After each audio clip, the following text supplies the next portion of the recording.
नमस्कार। आज देश की तमाम फटाफट खबरों में आपका स्वागत है। खबरों के लिए आपसे निवेदन है कि आप हमारे चैनल को सब्सक्राइब कर सकते हैं। तो बढ़ते हैं खबरों की ओर।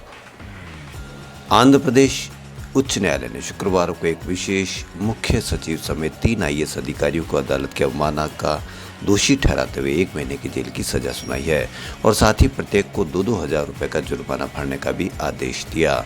न्यायमूर्ति बी देवानंद ने विशेष मुख्य सचिव पूनम मलकोंडिया, तत्कालीन विशेष कृषि आयुक्त एच अरुण कुमार और कुर्नूल के तत्कालीन जिलाधिकारी जी वीर पांडियन के खिलाफ अदालत के आदेश का उल्लंघन करने और एक निर्दिष्ट समय के भीतर निर्देशों को लागू करने में विफल रहने के आरोप में एक आदेश पारित किया। न्यायाधीश ने अक्टूबर 2019 में सरकारी अधिकारियों को ग्राम कृषि सहायक के पद पर एक याचिकाकर्ता की उम्मीदवारी पर विचार करने और 2 सप्ताह के भीतर उचित आदेश पारित करने का निर्देश दिया था।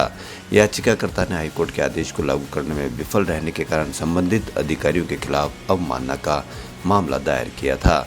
नवंबर 2020 में अवमानना याचिका दायर किए जाने के बाद ही सरकारी अधिकारियों ने याचिकाकर्ता को ग्राम कृषि सहायक के पद पर के लिए अयोग्य घोषित किया था।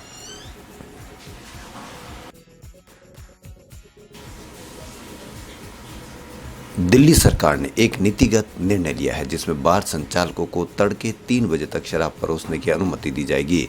अधिकारियों ने जानकारी दी। एक वरिष्ठ सरकारी अधिकारी ने बताया कि सरकार ने आबकारी विभाग को आवश्यक निर्देश जारी किए हैं और आबकारी नीति 2021-22 के अनुसार जल्दी का आदेश जारी होने की संभावना है। उन्होंने कहा कि रेस्तरां में बार को अब तक देर रात 1 बजे तक संचालित करने की अनुमति है। यदि समय रात के 3 बजे तक बढ़ाया जाता है तो आबकारी विभाग पुलिस सहित अन्य एजेंसियों के साथ काम करेगा। नवंबर 2021 से लागू हुई नई आबकारी नीति में सिफारिश की गई है कि बार के संचालन के समय को पड़ोसी शहरों के बराबर लाया जा सकता है। एनसीआर शहर हरियाणा के गुरुग्राम, फरीदाबाद में बार को तड़के 3 बजे तक खोलने की अनुमति है। हालांकि उत्तर प्रदेश के नोएडा और गाजियाबाद में बार 1 बजे तक खुले रहते हैं। राष्ट्रीय राजधानी में करीब 550 स्वतंत्र रेस्तरां हैं जो आबकारी विभाग से L17 लाइसेंस पर भारतीय और विदेशी ब्रांडों की शराब परोसते हैं।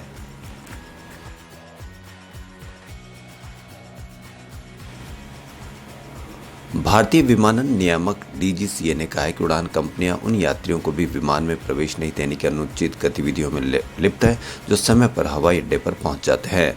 नागरिक उड्डयन महानिदेशालय ने 2 मई को एक ईमेल के जरिए सभी भारतीय उड़ान कंपनियों को उन यात्रियों को मुआवजा और सुविधाएं देने के लिए कहा जो विमान में प्रवेश न दिए जाने से प्रभावित हुए हैं। ऐसा नहीं करने पर डीजीसीए ने उन पर जुर्माना लगाने की चेतावनी दी है।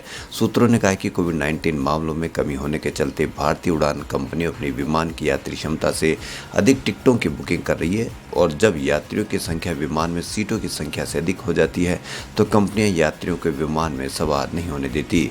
ईमेल में कहा गया है कि डीजीसीए के संज्ञान में आया है कि विभिन्न कंपनियां कंफर्म टिकट रखने वाले यात्रियों को विमान में सवार नहीं होने दे रही जो एयरलाइन द्वारा निर्दिष्ट समय के भीतर हवाई अड्डे पर पहुंच जाते हैं।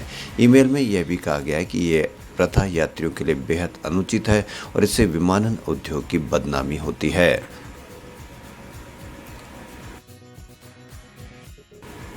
मध्य प्रदेश के शहडोल जिले के ब्योहारी से एक वकील ने महिला को बुरी तरह से पिटाई की।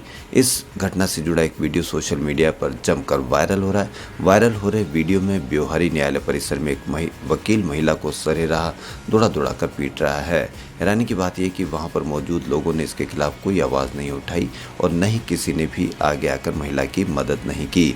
वहीं यह वीडियो वायरल होने के बाद महिला की शिकायत पर पुलिस ने वकील के खिलाफ मामला दर्ज कर लिया। पुलिस मामले की जाँच में जुट गई है। जानकारी के अनुसार शहडोल जिले के ब्योहारी सिविल कोर्ट में केस के सिलसिले में वकील और पीड़ित महिला के बीच चैम्बर में विवाद हो गया था। महिला केस के सिलसिले में आई हुई थी। दोनों के बीच विवाद इतना बढ़ा कि वकील साहब ने पीड़ित महिला को चैम्बर से बाहर कर दौड़ा कर पीट डाला। सारी घटना सिविल कोर्ट परिसर में हुई। महिला लोगों से मदद की गुहार लगाती रही लेकिन किसी ने महिला की मदद नहीं की। यह है आज़ाद भारत के आज़ाद लोग जो एक स्वतंत्र महिला जो कि सिर्फ पिटाई की जा रही है उसको भी बचा नहीं सके। ऐसे में हमारे देश के जिन्होंने भी शहीद हुए इन लोगों के लिए शहीद हुए हैं, बड़ी शर्म की बात है।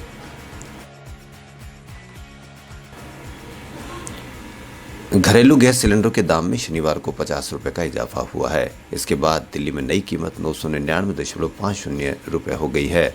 मार्च 2022 में भी सिलेंडर के दाम में 50 रुपये की वृद्धि की गई थी। हालांकि कमर्शियल सिलेंडरों की कीमतों में कोई इजाफा नहीं हुआ है।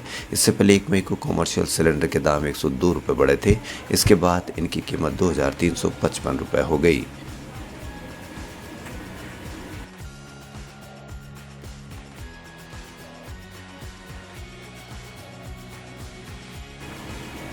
अवैध खनन मामले में ईडी ने शुक्रवार सुबह करीब 5 बजे देश भर में छापेमारी की।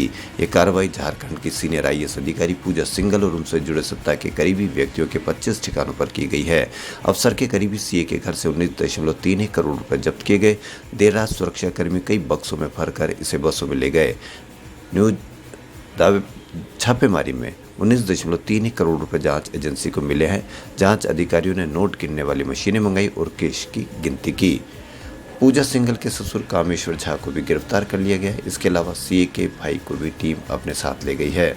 खबरों फिलहाल इतना ही। यदि आपको हमारा चैनल पसंद आए तो लाइक, सब्सक्राइब और शेयर अवश्य करें। धन्यवाद।